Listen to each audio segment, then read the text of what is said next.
How would you like to be in the running to win prizes? Just spend 5 minutes completing our first ever garage survey. And when you get to the checkered flag, you'll go in the draw. It'll just help us to tailor the right guests, the right mix of shortcasts and feature episodes for you, our loyal Rusty's Garage listeners. And we can also ensure the advertising is palatable to you and so it works for our partners. Just go to the show notes or the link in my Instagram bio to get started. It won't take you long, and we'll announce the winners at the end of May. Good luck, thank you for taking part and for continuing to listen. A listener production. Welcome to a special bonus edition of the Motorsport Brief. It's Friday the 24th of May 2024. One of the dual events of the season, the Indy 500, is just around the corner. We're about to preview it with a driver who's walked it and now talks it for NBC. G'day everybody, Rusty here. Welcome to another ep of the Garage Shortcast. Thanks especially to my buddy Lee Diffie, who has helped organise this one. Townsend Bell is kindly standing by in Indianapolis during the busy month of May schedule for the NBC broadcast team. Don't forget the latest feature ep of Rusty's Garage out now with former RPM reporter Alison Drower from 10 Motorsport, back when the network was the home of the sport, with everything from MotoGP, World Rally, and of course played an important role in that meteoric rise of supercars in the early 2000s. From working with Triple M funny man Doug Mulray to showing Neil Crompton her map of Targa Tasmania, learning to navigate in rallies, marrying into the Bates Rally family, and the commitment to help her son chase the supercars dream. Zach Bates made a big impression in Toyota 86 and is now a winner in Super 2 as well. Nice to walk down memory lane in that two-part feature episode and hear that Alison is healthy too. Right, this is a bit of a spotter's guide on some in the impressive Indy 500 field this year, especially those from this corner of the world. I'm told that Townsend doesn't take a pen with him into the broadcast booth, but his insights, and I've no doubt it'll be the same in this pod, are fantastic. James Hinchcliffe, who joined us for the preview last year, will be alongside Townsend for the call. To be honest, I do not know how I have survived the past couple of months with the ribbing from Ricky Carmichael while the US Supercross was on. The IndyCar broadcast team have stirred me a bit too, led by the ringleader Diffie, who you will be with on Sunday. G'day Townsend, welcome to the pod. Thanks. I need to buckle up. I'm not sure what to expect. He is good fun, isn't he? We'll get to him in a little moment. Let's start at the top. Every year, for different reasons, this race seems to be special. Give our listeners a sense of what you've observed over the month of May and why this one, in your opinion, may be memorable, because IndyCar is just so damn competitive right now, isn't it?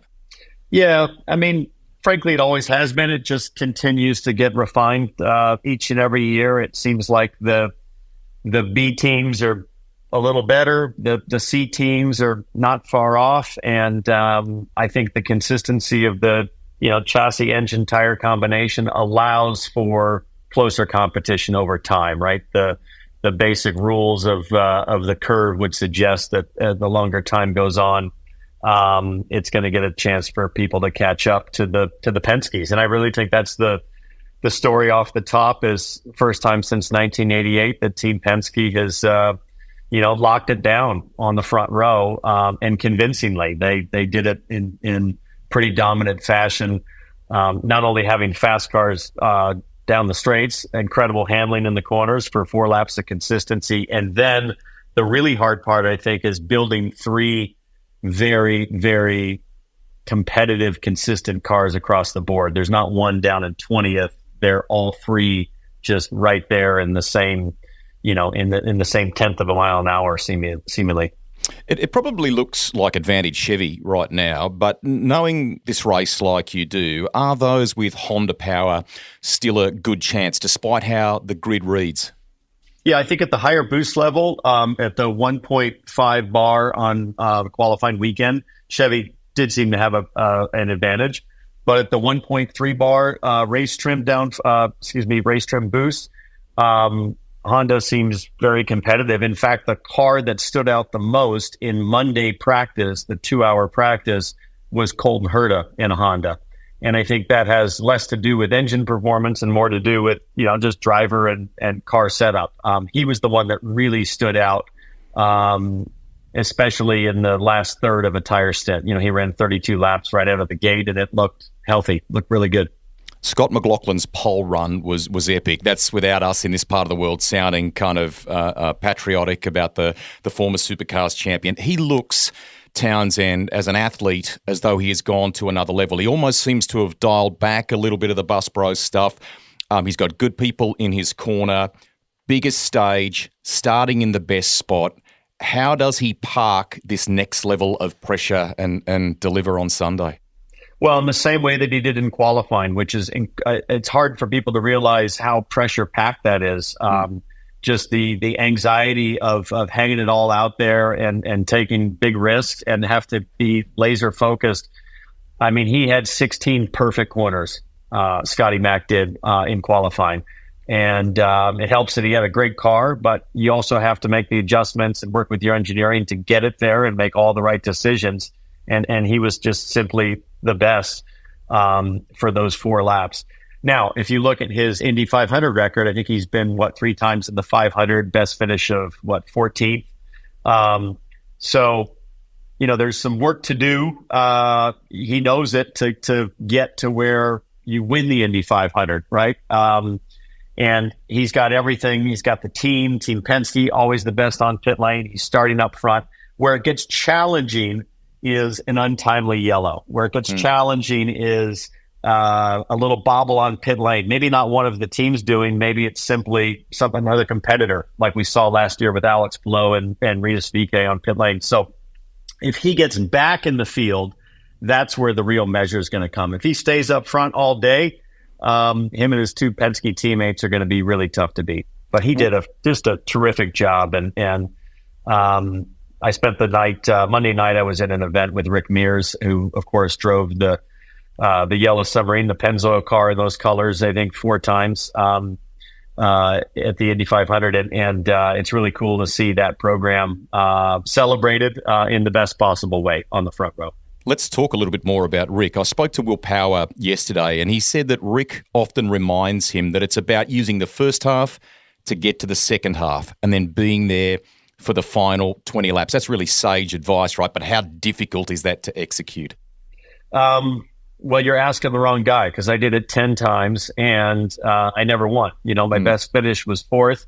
And boy, I can tell you one thing. If I had Rick Mears in my corner, 24/7, like the Team Penske boys have enjoyed over the last couple of decades as a coach, as a mentor, as an advisor, as a spotter sometimes.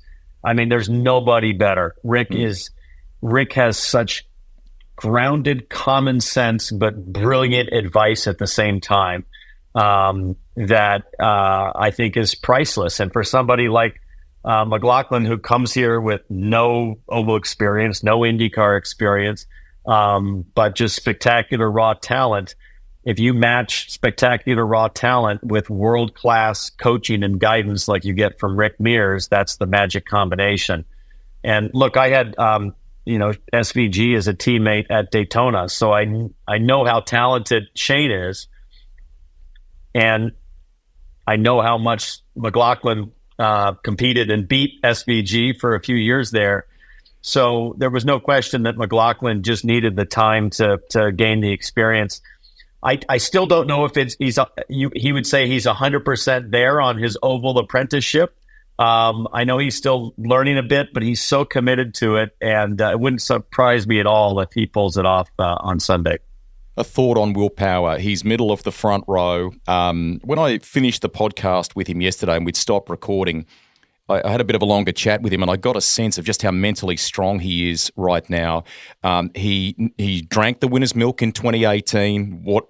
It's difficult to predict as we sit here and talk now, but what chance of him doing that again on Monday morning our time? Again, totally possible. He's done it now. He knows. It took him probably 4 to 5 years to really get comfortable on ovals and love ovals. I think McLaughlin has been quicker to get to that point than Will was early on in his IndyCar oval career. But yeah, I mean, Will mentally strong, but it starts with being mental. I mean, the guy is just an absolute savage of like focus and obsession and drive to make it happen. And I've seen a Will Power this year that seems content to take what he's given on the racetrack. And if it's a third place is the best that's on offer, that's all he's going for. He's not pushing for more. He seems kind of chill too, if that makes sense. It's like he's got the intensity on the racetrack, but everything seems kind of chill off the track. And I think that's a really good sign for him. The headlines in the lead-up obviously have been around the whole push-to-pass thing, right? They seem to have parked a bit of that to be eyes forward. Obviously, there's some people that have been benched within the team. Has that whole thing sort of simmered now, or are there still some rivals that are a bit uneasy about all that? I'm not sure anybody has really come to grips with the explanation. The competitors, a lot of eye rolling, and I mean, it's a fantastic story, and it's just hard to line everything up. It sort of just doesn't still make a lot of sense. But I think from our standpoint, we're beyond that as a broadcaster. Team Penske reminded all of us once again that they are, they're the team to beat, especially in Indianapolis. They're going for their 20th win, which is insane. And then they're off to the best start they've had since 1988. So despite all of those challenges, they still reminded all of us that their process, their approach is ruthlessly successful. A quick break here on Rusty's Garage. More from Townsend Bell in just a few moments.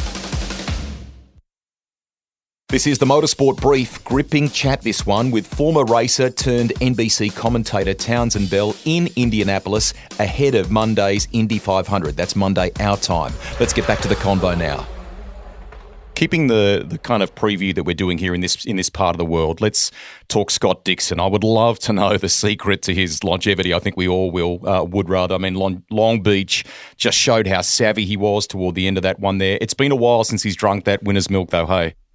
Yeah, it has. But you go back, 2 years ago, he was the car to beat. He had that pit speed violation, which was a killer, but the team was there. The setup was there.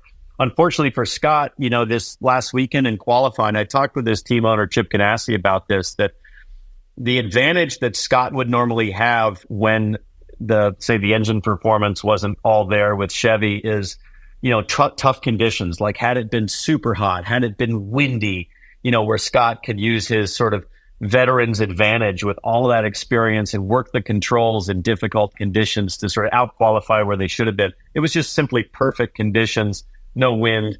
And really, Scott's hands were kind of tied in that situation. The race is different, though. The race allows Scott to do Scott things which is outsmart, out strategize, and out technique the competition on a lot of fronts. I couldn't help myself after the Long Beach Grand Prix. Our broadcast booth is up atop the front straightaway, and after our NBC show was over, I had to go down to Victory Lane and just congratulate him, because here I am.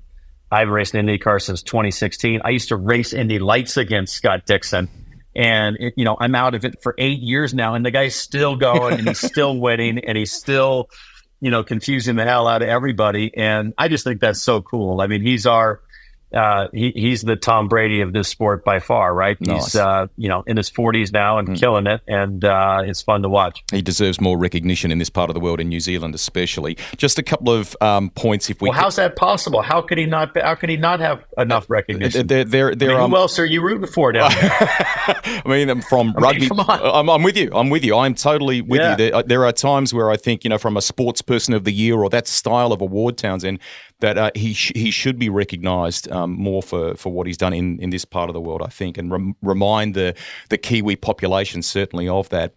Quickly, the other Kiwi in the Ganassi family, Marcus Armstrong, he's made the relatively recent move from Europe and Formula 2. Bit of observations about him. And then Tom Blomqvist as well with Meyershank Racing. He's a guy that's had, as you know, success at the Daytona 24-hour. He was raised in Auckland and so on, but also relatively new still to IndyCar and the Brickyard. Yeah, so Marcus is, he's in his first oval race, right? So he's taken it all in.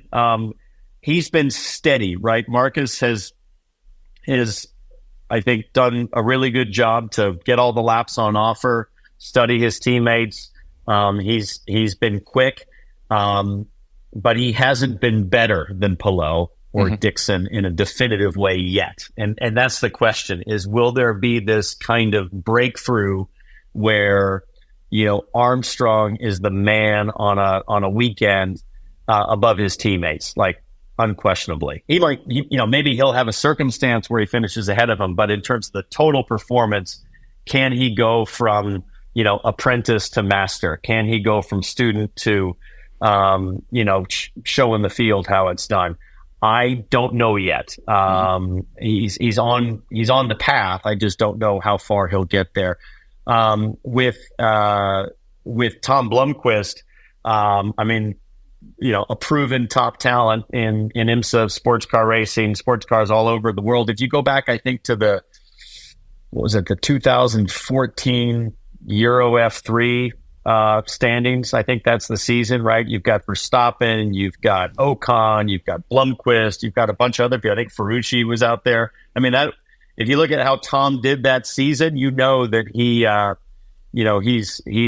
he's an electric talent. I know Tom reasonably well, spent some time with him, and I know that he was reluctant about showing up in Indianapolis. It was not something that I think he would have automatically signed up for. I think he wanted to race Indy cars, but he's more like Will Power was when he was a rookie. Pretty intimidated, not totally sure about, is this really a good idea? This insanity of 235 miles an hour around an oval.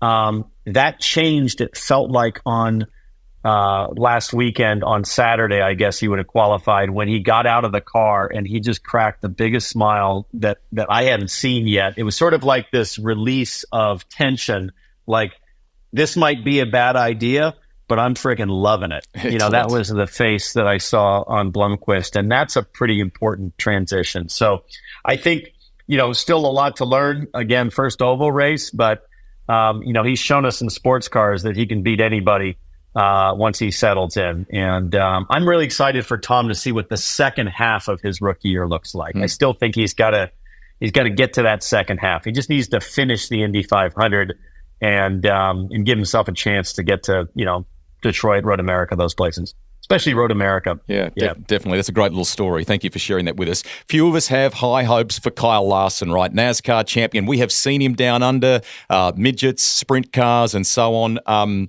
Debut at one of the biggest places in world motor racing. He's on the second row. What are your impressions so far?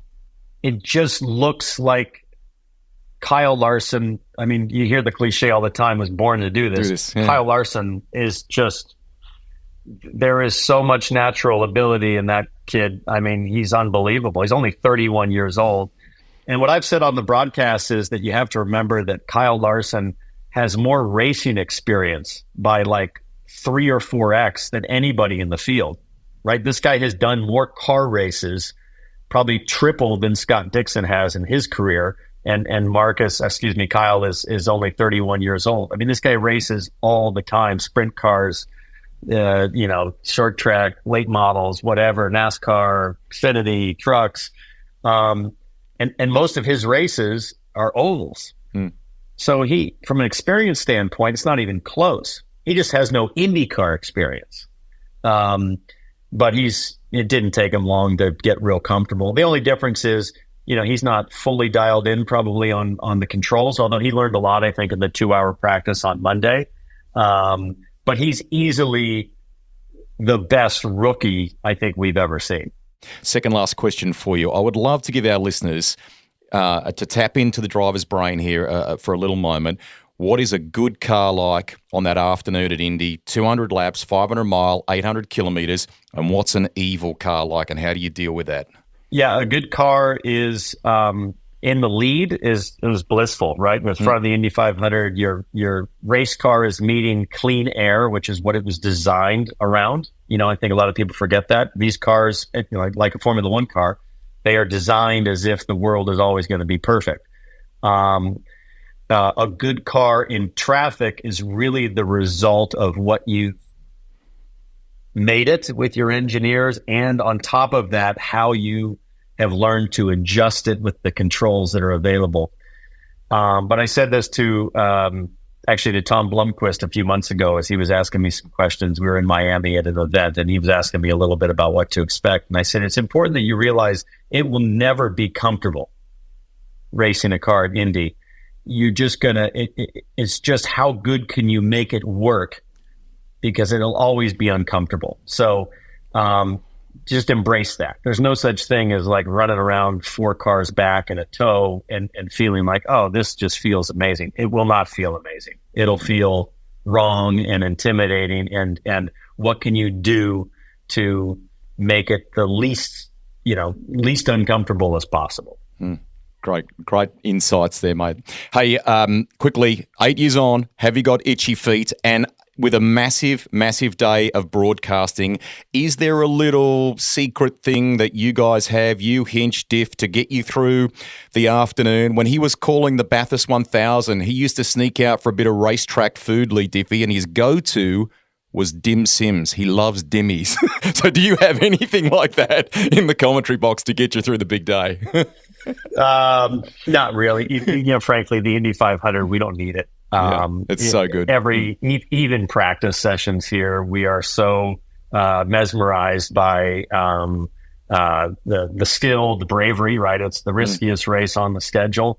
And the speed is sensational, and just the atmosphere is electric. We'll wake up at 4:30 a.m. on Sunday morning for our police escort, and we'll be going on adrenaline all day long. So when the green flag drops, and especially when that sweet Aussie tone proclaims "bring the action," you can't help but get excited. So yeah, there's some gummy bears and some wasabi peas that might populate the broadcast desk, but no, it's all pure natural adrenaline taking us through.